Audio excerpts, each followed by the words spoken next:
Hello everyone, welcome back to D Squared Stories, an audio fiction podcast bringing you short serialized weekly stories.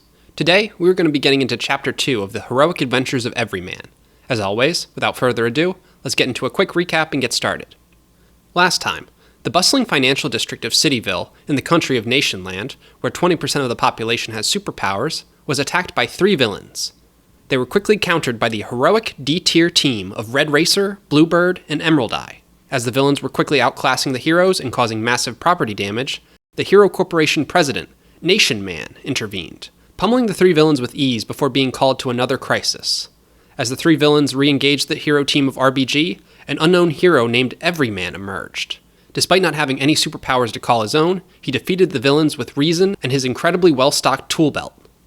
Nationman was on the verge of firing the hero team of RBG for their poor performance when Everyman suggested that he join the team to help guide them.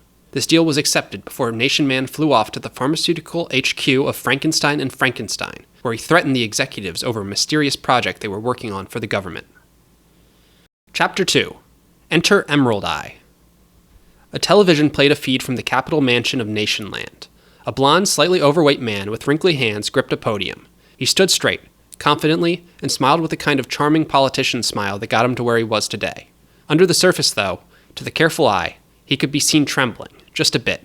He made a good point of not showing it in his voice as he started to speak. My fellow Nationlanders, it is my great honor to present the National Freedom Award to the President and CEO of the Hero Corporation, a man whose honor is rivaled only by his bravery. I award our nation's highest honor to its greatest hero, Nationman. Nationman defiantly floated above the ground next to him, just a half foot above the ground. It was enough, though, to make it inconvenient for the staffer to put the medal around his neck. Nationman was always stoic in these moments, but he seemed to be almost angry here. They brought a microphone to his mouth to give a speech, which it seemed he might decline to do. However, before anyone watching the TV could know for sure, it flipped to another channel. Hey, Emerald Eye said, I was watching that. Emerald Eye, or Evelyn, sat on the couch in her apartment, coffee in hand. Her sister Jocelyn shook her head dismissively as she flipped from channel to channel. Around 20 years old, only 5 years younger than Evelyn, she looked like a clone of her, delayed by that much time. Jocelyn's brow made her look progressively more annoyed as she flipped channels. I can't believe none of these corporate news outlets are even covering the FNF protests today. Emerald sighed as she looked at her sister. You need to be careful going to that. Jocelyn almost snarled. Me? Be careful? Frankenstein and Frankenstein is using high-poverty neighborhoods as their chemical dumping grounds. They're the ones who need to be careful. You do too. Last time, one of those got out of hand, and Rainbow Ranger had to be called in to do crowd control. Some people still have eyesight issues from that. Yeah, that's why I think it would be helpful if you went for once. You don't even have to go as Emerald Eye, just as you. See what we're actually doing when they say we're being lawless, and calling a B-tier hero to pummel us. You know I have work. Jocelyn let out a heavy groan. Yeah, I know, it's always work with you. You're always so happy to be there for the corporate machine you work for, and never there for me and the community that we grew up in. Hey, last time I checked, that corporate machine is paying for this rent, not your political science classes. Jocelyn was stunned for a moment, looking hurt. Evelyn bit her lip, realizing and regretting what she said and how she said it, but it was too late. Jocelyn, I didn't, Emerald said before getting cut off. No, you sound exactly like Mom did, she said, tears in her eyes. Sorry I don't have powers like you. Sorry I don't bend to a system that supports the oppression of others just so I can collect a paycheck. You could use those powers to help real people, Evie. Instead, you're too much of a coward to. She opened the door, running out and then slamming it behind her. Evelyn sat in silence, hearing the footsteps fading in the distance. She sat in her melancholy for a while before hearing some additional steps her way. She perked up a little as she heard a knock on the door. She slowly breathed out and then walked towards the door. She tried to push down her emotions before she slowly pulled it open and asked, What, did you forget your keys again? Everyman stood perplexed in the hallway of the complex. You gave me keys to your place, he asked while stroking his chin. Oh no, Emerald Eye, I fear you have given your keys away to a shape-shifting villain. No, I didn't, she said, waving her hand. I just thought you were someone else. What are you doing here? He pointed at his wrist to show the time. Don't you remember? The 2 of us have a stakeout to do. Right, a stakeout. The most effective use of a hero's time. And Bluebird and Red Racer get out of this because... They're still chasing down Purple Penguin, he said. When I last saw them, They were on the interstate. I tell you what, I know everyone knows that villain's powers is to move at high speeds on his frictionless belly, but you really don't believe it until you see it in action. It looks ridiculous. I can imagine. Wait here for me while I suit up. Emerald Eye closed the door and went into her closet. She put on her bright green pantsuit, followed by a decorative green masquerade mask that covered her face. She slipped on her emerald green high heels and stepped out. Everyman stood there, watching a drone live stream of the continued high-speed chase on his phone. He was suited up in his rather plain collared shirt and khakis, with just a short strip of black over his eyeline. Alrighty, let's get going. The two walked down the stairs and into Everyman's electric sedan. He took the wheel and started driving off to the location. The sun was starting to set on the area, as Everyman drove out towards the city limits, staring at the skyline as he drove. Starting to get pretty cold out these days, isn't it? He asked. This car's battery has been draining like crazy. Sure is, she said. Anyway, what's the deal with this stakeout again? He frowned. Do you not review my briefings before our pre-planned missions? All of the info that you need to know is in them. I do skim them, but do you think you could maybe make it closer to 2 pages in the future? 10 pages is a bit silly, don't you think? Everyman shook his head. No, I don't. Every time we take on a mission, there's a severe risk to our safety and the welfare of the public. No expense should be spared on research. Okay, I will read it all next time then. Can you fill me in just this once? There have been recurring mysterious reports of large electricity theft at this old abandoned warehouse. It occurs almost every single night, but the power company just can't figure out what's going on, because when they show up, everything is disconnected, just like it should be.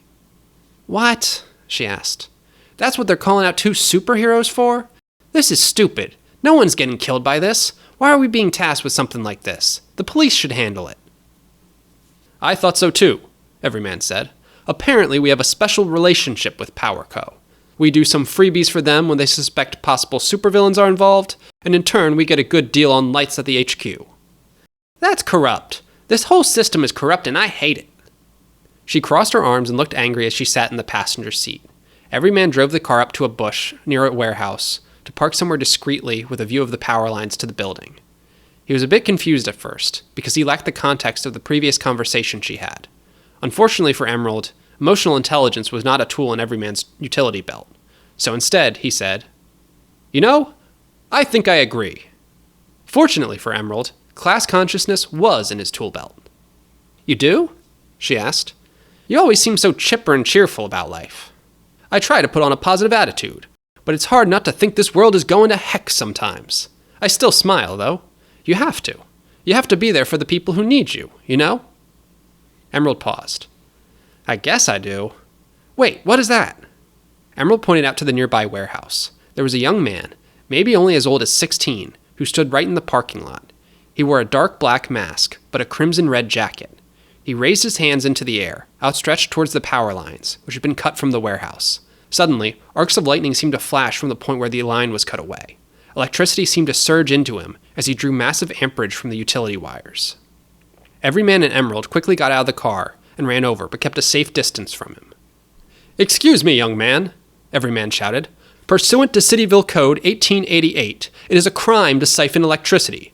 If you need a reliable source of electricity, I can get you in touch with Power Co.'s new business department to fill out a service and meter form. The young man paused, hearing the intrusion. The electricity stopped flowing from the lines into him, but his hair still stood on end, and the occasional spark could be seen flickering from his body. He stretched out his hand towards Everyman. A flash of bright lightning shot out at him, but right before it did, Emerald pushed Everyman to the ground and countered the flash with a burst of flames from her eye. The two forces of energy met and collided in an explosion between the two. Everyman rose to his feet. Emerald rubbed her eye, singed from her own attack as always. The cloud of smoke that formed was still obscuring everyone's vision. My name is Sparkling Sparkson. Everyman's eyes widened. You're Sparkling Sparkson? That would make you the son of Spark Sparkson. Emerald hurt her singed eye trying to roll it at this tongue twister. As the cloud started to dissipate, Everyman grabbed Emerald and dropped her to the ground as a steel bar went flying towards them. He narrowly managed to get both of them out of the line of fire. So, it's not just direct control of electricity, he thought. He can even tap into electromagnetic potential. But I saw him draining energy from those power lines. Eventually, he's going to have to recharge. He turned to communicate this to Emerald, but she just stood back up, pulled her singed eyelid down and launched another flume of explosive flames in the direction of Sparkling. He let out a loud yelp, still slightly hidden by smoke. They stood still as the air got clear again, but when it cleared up, Sparkling was nowhere to be found. Emerald panicked slightly, grabbing her mouth. Did I incinerate him? She asked. Everyman stared, looking around. That seems unlikely, he thought. There's no charred remains or ash anywhere. He's not near the power lines. That should be his only source of... Dang it! The car! As the two turned around, they saw Sparkling bike off at high speeds away from the car. Everyman ran over to the car to try to get in and turn it on, but as he suspected, the battery of his electric vehicle was dead. Emerald seemed to be breathing a little heavily, still in shock from everything. Everyman put his hands behind his head and sighed. Well, what are you going to do? He asked rhetorically. I'll text to get us a ride in tow back to HQ. Evelyn put her face in her hands. I could have killed him. I tried to kill him. What would Jocelyn think? She was right. I'm nothing but a weapon in the hands of powerful corporations. Whoa, hey there. Where's all this coming from? Everything's all right. You didn't kill anyone. But I tried to. And on top of that, I still couldn't even do my job right, because he got away. I'm stuck in the middle of two sides and pleasing neither. Everyman gently patted her on the back. Come on now. It's not reasonable to be everything to everyone. Sometimes you gotta focus on what's important in life. Let's get us back somewhere safe and warm. A Hero Corporation tow truck picked up the two of them and drove Emerald home, and Everyman to the nearest charging station. Emerald, slightly reassured by Everyman's words, made her way up to the apartment. She opened the door and saw her sister Jocelyn jump. She had been standing in front of a mirror, putting makeup over a dark bruise on her neck. Jocelyn! She shouted. What on earth happened to you? It's nothing, she said, trying to walk away. Nothing? You look like you got chokeslammed to the ground. Jocelyn stopped part way, looking back at her sister with suspicion. Evelyn gasped as she realized this reaction could only have come from her guessing it exactly right. Jocelyn rolled her eyes. It's like not a big deal, she said. Other protesters have had worse stuff happen to them. You could have been killed. Worse stuff is exactly what I'm worried about. Well, why don't you come out and help then? Did you even read the latest news to see what changed? They bought a plot of land from a cemetery and are digging up the bodies of unknown superheroes for testing. They're defiling people, just like you, who gave their life to this cruddy system. Jocelyn, I can't be everything to everyone. I have to make time for what's important. Jocelyn glared. Oh, you've made it very clear what's important to you. She stormed off and slammed the door behind her. Evelyn left the apartment and went back downstairs and just sat on the doorstep, fighting her sobs as best she could.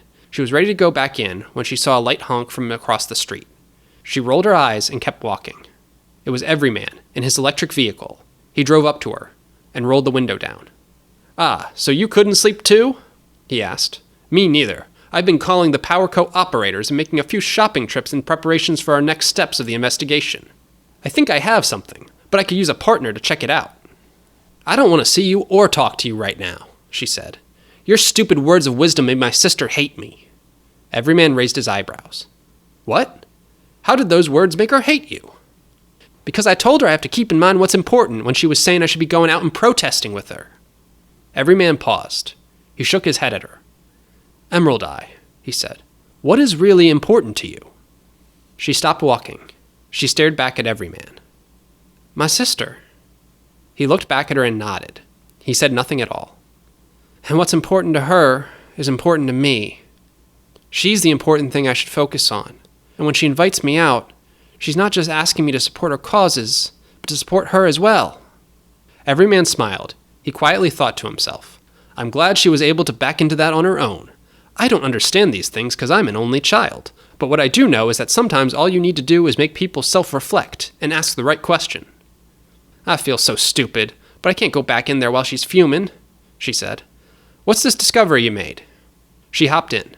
Everyman pointed to a location on his car's GPS screen. This right here, he said. This location was disconnected remotely due to lack of payment, but the meter is still showing voltage on the customer's side. They sent text to check it out, but there's no illegal tampering of the meter to indicate theft. The kicker? This started just an hour after we ran into Sparkling Sparkson. You don't have to say the full name every time, but I'm with you. That's one heck of a coincidence. Let's go check it out. Everyman sped away with an anticlimactic, low-sounding buzz on account of the vehicle having no engine to rev. They drove through the streets over to the location where the abnormal voltage was reported. They pulled up to the location, and Evelyn let out an exasperated groan. Everyman's face was slightly unamused as well. The location they arrived at was the Cityville orphanage. "They cut power to an orphanage?" she said. "That is so unbelievably messed up. They must be freezing in there." "It is rather reprehensible, in my opinion," he said. "Come on, let's just ditch here. These goons don't deserve our help." "I would love to, but I still feel a moral obligation. Not to Power Co., but to Sparkling Sparkson." "What do you mean?" "When we encountered Sparkling Sparkson—" "Please, just call him Sparkling." "He shot an arc of lightning that would have been lethal had you not countered it. If we had been regular employees of Power Co., just doing our jobs, we would have been dead. A young man with that kind of power has to learn how to be responsible with it. I will talk to him." Emerald looked at him. "Trust me, young people don't take well to someone older telling them what to do." "Nonetheless, I am going to try." He got out of the vehicle and stepped towards the door of the orphanage. Emerald got out and followed him. She bumped into him when he suddenly stopped right before it. "Hey, what's the deal?" she asked. He pulled something out of his belt. It was a small device wrapped in a zippered case. He undid the zipper and pulled it out and started fiddling with the buttons. "I got this at a Power Co. supply room. It's supposed to signal where there's high voltage nearby." "And you really think you're going to find high voltage on this door?" The device started beeping aggressively as soon as he turned it on.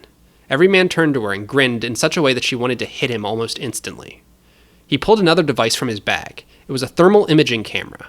He showed on the camera that the entire metal door was much hotter than the surrounding metal that was not directly attached to it. "So, as you can see here, something must be attached to that door to energize it. But no worries. In my car, I have the appropriate rubber gloves and a hot stick to be able to—" Emerald blasted the door in with another eye flamethrower. She stormed into the room and started shouting. "Hey, punk! You could have killed some people who were just doing their job, or even just anyone passing by. Don't you care that a young man with your type of powers has to be responsible with them?" Everyman whispered. "Hey, we recently just established that some of the things I say get lost in translation when you say them, so would you mind just letting me do the talking?" A small piece of shrapnel flung towards Emerald's face. She instantly shot flames from her eye to try and repel it, but its high momentum had it still lightly impact her face and burn her eye shut from the scalding metal. "Ah, dang it!" she yelled in pain. She had to cover her eye as she winced in agony. Suddenly, wires started to whip out towards them, manipulated by Sparkling's power, despite him being out of view. Everyman lifted up Emerald and carried her into a nearby bathroom to try and hide from the attacking wires. He heard them batter at the door as he barely held it shut. He turned to Emerald. "Okay, this isn't the best spot for us to be with water conducting electricity and all. When I let this door open, can you be ready to blast away these wires?" "No, I can't," she said. "My one eye is welded shut. I always lose vision in whatever eye I'm firing with. If I use the other one, I'll be blind immediately afterwards." The pounding on the door continued. Sparkling's voice could be heard on the other side of the door. "I am responsible with my powers. Responsible for providing heat to the orphanage I grew up in, because the powers that be won't. I take from the rich and give to the poor. You're nothing but a tool for the rich, and you should die like they will." Everyman struggled to keep the door shut. "And the fire can only come out of your eyes? How does that even work?" She shrugged. "I don't know. I think a doctor said it had something to do with my blood vessels, and since my eyes are the only spot where they're not covered by skin, that's where it can come out." Everyman's eyes widened. He turned to her again. "I have an idea, but first I need to explain to you how self-harm is problematic and should never be considered, except for maybe in this rare instance." The door fell off its top hinge from a heavy hit from the wires. "Dude, you seriously need to get on with it." He tossed a throwing knife from his bag to her. "Cut your hand open and see if you can shoot fire from it."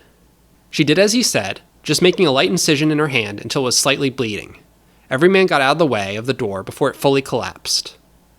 Emerald stuck out her hand, and as they hoped, a large burst of flames shot out. It burned through the wires and caused some of them to melt from the incredibly high heat. The blasts, no longer restrained by what Emerald could put out without harming her eyes, were hotter and more powerful than before. She quickly burst through and saw where Sparkling was standing, having revealed himself, thinking he had the upper hand. "Stand down, Sparkling," she said. "I don't want to hurt you or anyone in here." He glared angrily. "You don't have the power here."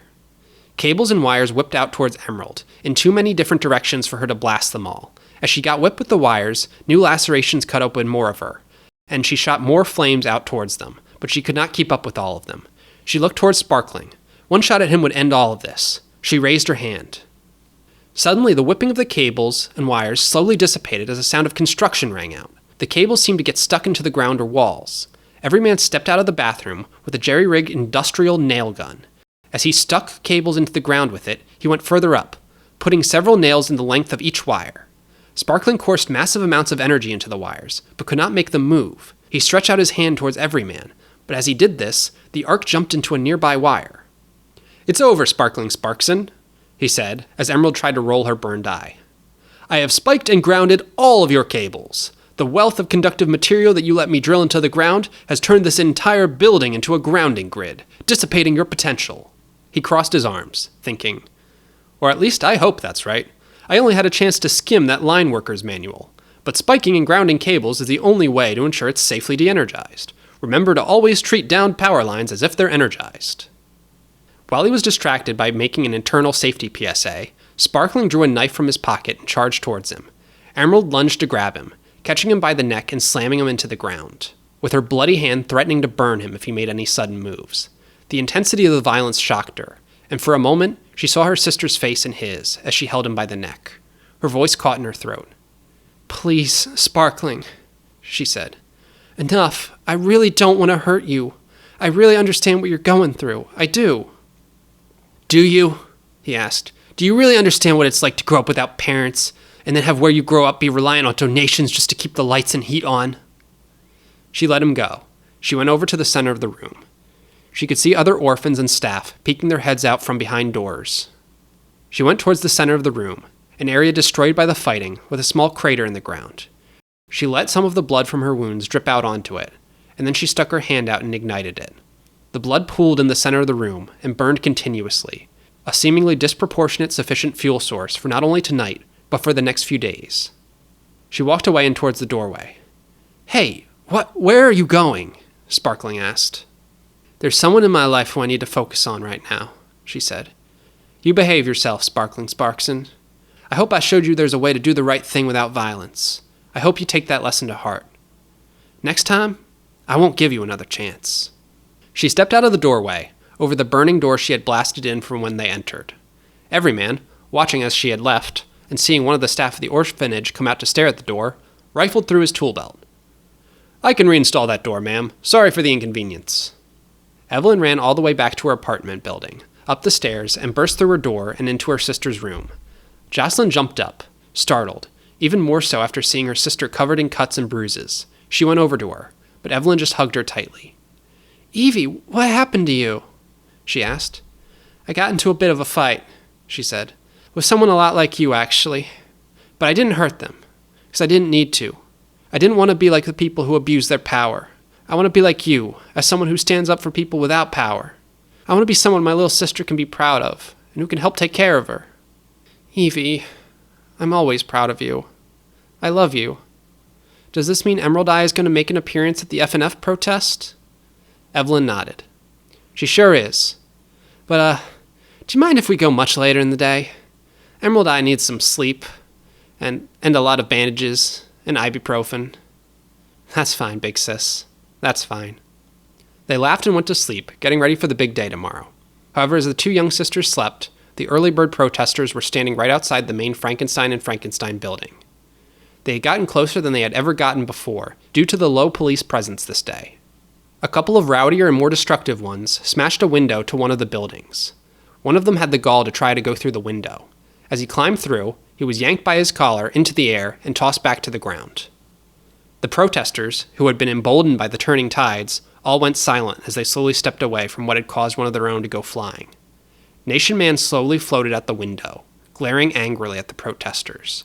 His voice boomed over the crowd, amplified by his superhuman lungs. "This assembly has been officially declared unlawful by the President of Nationland.